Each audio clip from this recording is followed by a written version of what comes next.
Biz bilirsən nə vaxtda xoşbəxt olacaq? Bizim üçün insan hər şeydən qiymətli olandır. İnsan bizim üçün hər şeydən qiymətli olandır. Onda biz xoşbəxt olacaq.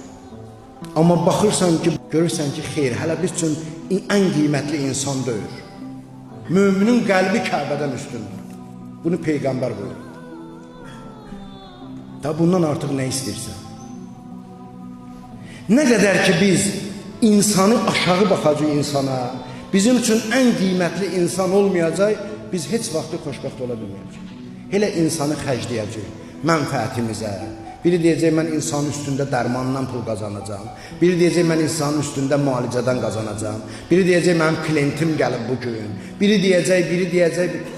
Hərə insana bu cür baxsa, o zaman heç vaxtı xoşbəxtlikdən danışmaq olmaz. İnsan cəmiyyəti o vaxtı xoşbəxt olur, insan onun o cəmiyyətdə ən dəyərli olur, ən qiymətli olur. Və Quran bunun üçün nazil olur. Din bunun üçün gəlib, yadınızda qalsın.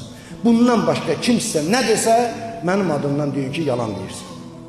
Sualı da olan varsa, gəlsin, sualı versin, cavabını verin. İndi bilirəm, orada-burada danışarlar, amma gəlsin, otursun üzbəüz, nə sualı var versin bu barədə. Mən hər kəslə, kim olur olsun, elmi məndən 1000 dəfədə artıq olandan bu məsələdə bəhs eləməyə hazıram.